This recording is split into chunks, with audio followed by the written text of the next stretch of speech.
सभी प्यारे बच्चों को गुड मॉर्निंग। आपका अपना यूट्यूब चैनल एल के मीना पे सभी का स्वागत है। तो प्यारे बच्चों, आज की वर्कशीट हमारी शिक्षा निर्देशालय की तरफ से दी जाने वाली वर्कशीट नंबर 25 और एक कक्षा 7 के बच्चों के लिए, और हमारा विषय है सामाजिक विज्ञान। यहाँ पे सभी बच्चे अपना नाम लिखे, यहाँ पे अपने कक्षा अध्यापक का नाम रखें। आज की तारीख 28/12/2020 और दिन हमारा सोमवार का। इस वर्कशीट में हम चर्चा करेंगे मुगल साम्राज्य। तो अब तक हम चर्चा कर रहे हैं भाई, बाबर के बारे में हमने पढ़ा, हुमायूं के बारे में हमने पढ़ा, अकबर के बारे में हमने पढ़ा। ठीक है। तो अब उससे आगे हम इस यहाँ पे जो मुगल साम्राज्य के जो सम्राट हुए थे, तो उनका हम जहांगीर के बारे में पढ़ेंगे। ठीक है बेटा। भाई जहांगीर, भाई जो जहांगीर ने जो शासन किया था भारत राज्य में, तो उन्होंने क्या क्या प्रयास किए, क्या क्या उन्होंने कैसे कैसे शासन किया, तो उसी के बारे में इसमें हम चर्चा करेंगे। ठीक है। तो जहांगीर ने अकबर की, भाई अकबर के बाद जहांगीर ने अकबर के सैन्य अभियानों को आगे बढ़ाया, और मेवाड़ के सिसोदिया शासक अमर सिंह ने मुगलों की सेवा स्वीकार कर ली थी। जो मेवाड़ के सिसोदिया शासक अमर सिंह थे, उन्होंने भाई जो मुगल शासक थे जहांगीर, तो इनकी सेवाएं भाई अधीनता स्वीकार कर ली थी। इसके बाद इन्होंने जहांगीर ने क्या किया, सिक्कों, अहमों और अहमदनगर के खिलाफ अभियान चलाए, जो पूर्णतः सफल नहीं हुए थे। ठीक है। जहांगीर के शासन के अंतिम वर्षों में राजकुमार खुर्रम, खुर्रम का बेटा इसे शाहजहाँ के नाम से जाना गया बाद में, जो कि बाद में सम्राट शाहजहाँ कहलाए, इन्हीं का पुत्र था। तो इन्होंने विद्रोह कर दिया था जहांगीर के शासन के अंतिम जो जब ये मरने की आसन में थे, तो तभी खुर्रम ने विद्रोह कर दिया, क्योंकि जहांगीर किसी और को वो बनाना चाहता था शासक। तो इन्होंने अपना विद्रोह कर दिया और अपना लोहा मनवाया। जहांगीर ने चित्रकला को काफ़ी बढ़ावा दिया, इनके शासनकाल में चित्रकला को काफ़ी प्रयोग की। ठीक है।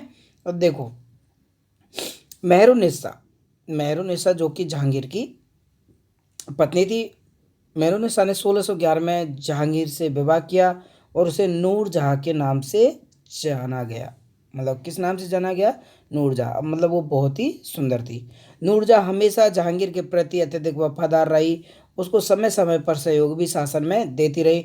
नूरजहाँ के सम्मान में जहांगीर ने चांदी के सिक्के जारी करवाए। उन्होंने अपनी पत्नी की याद में क्या करवाए भाई, पत्नी, तो उन्होंने चांदी की सिक्के भी जारी करवाए, जिनमें एक और स्वयं के खिताब का उत्कीर्ण थे, दूसरी ओर यह वाक्य रानी बेगम नूरजहाँ के नाम से गढ़ा हुआ था।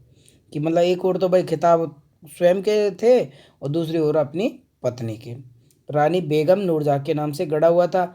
बाईं ओर दिया गया दस्तावेज नूरजहाँ द्वारा जारी किया गया आदेश, मतलब फरमान उसमें था।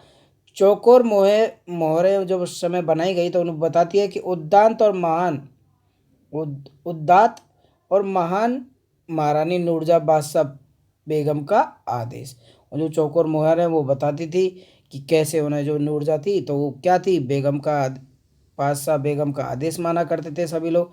गोल मोहरों के अनुसार शाह जहांगीर के प्रताप से महारानी, और जो गोल मोहर, देखो ये चौकोर मोहरें तो बताती थी कि उद्दात और महान महारानी नूरजहाँ बादशाह बेगम का आदेश, और गोल मोहर बताती थी कि शाह जहांगीर के प्रताप से महारानी और चंद्रमा जैसी वैभवशाली बन गई। हम कामना करते हैं कि नूरजहाँ पासा इस युग की सर्वोत्तम महिला बने। तो ऐसे लोगों, उन्होंने सिक्कों पे ये बातें लिख के और अपने सिक्कों का प्रचलन उन्होंने किया था। अब आगे है शाहजहाँ। अब उसके जो जहांगीर का जो पुत्र था वो खुर्रम, तो वही आगे चल के क्या बना, शाहजहाँ के नाम से फेमस हुआ। ये अत्यंत शक्तिशाली राजा था। और इन्हीं की बीवी का नाम क्या था, आपने पढ़ा हो, बेगम, ओ सॉरी, जिनकी याद में इन्होंने क्या बनवाया था, ताजमहल बनवाया था। मुमताज था इनकी बेगम का नाम। तो इनके अब कार्य को हम पढ़ेंगे कि दक्कन में शाहजहाँ के अभियान जारी रहे। अफगान शासक थे अभिजात खान जलालुद्दीन ने विद्रोह किया, और वह भी क्या हुआ, इनसे पराजित हुआ। अहमदनगर के विरुद्ध अभियान हुआ, जिसमें बुंदलों की हार हुई और औरंगजेब पर कब्जा इन्होंने कर लिया था। ठीक है। उत्तर पश्चिम में बल्खा पर कब्जा करने के लिए उज्बेकों के विरुद्ध अभियान हुआ, जो कि असफल हुआ। परिणाम स्वरूप कांधार और सफाविदों के हाथ में चला गया। जो कांधार था, तो पहले तो मुगलों के शासन में था, फिर कांधार सफाविदों के हाथ में चला गया।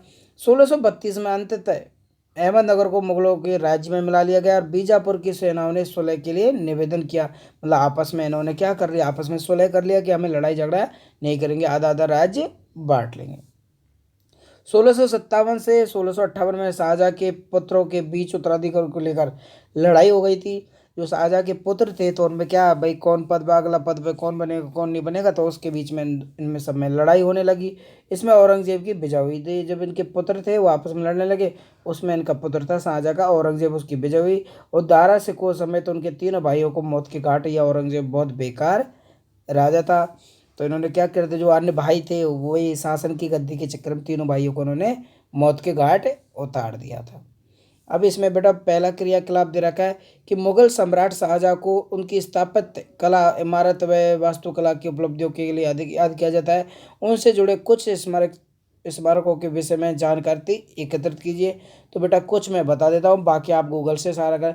जैसे इन्होंने ताजमहल बनवाया आगरा में, ठीक है, दिल्ली में लाल किला इन्होंने बनवाया, और काफ़ी सारे इन्होंने बनवाए। तो और साफ और काफ़ी जानकारी आप गूगल के माध्यम से ले सकते हैं। दो फेमस फेमस तो मैं आपको बता ही दिया हूँ, ठीक है, और आप अपने दिमाग से भी ढूंढें। और पहला क्वेश्चन है बेटा, इसमें देखेंगे हम कि निम्नलिखित प्रश्नों के उत्तर दीजिए। शाहजहाँ के विजय अभियानों के एक नोट लिखिए। तो बेटा ये जो इनकी जो ये नोट है ये रही है। तो हम इन चारों चीज़ों को हम इसमें नोट करके पहले क्वेश्चन के आंसर में लिख देंगे, ठीक है बेटा। कौन कौन से पॉइंट बना के हम लिख देंगे, फर्स्ट पॉइंट, 2 पॉइंट और 3 पॉइंट और 4th पॉइंट, तो हम इस वर्कशीट में से लिख देंगे, ठीक है। आपने पढ़ा कि नूरजहाँ का सम्राट जहांगीर पर काफ़ी प्रभाव था। क्या आपको लगता है कि उस समय आम स्त्रियों का जीवन भी उतना ही सुखदायी होगा?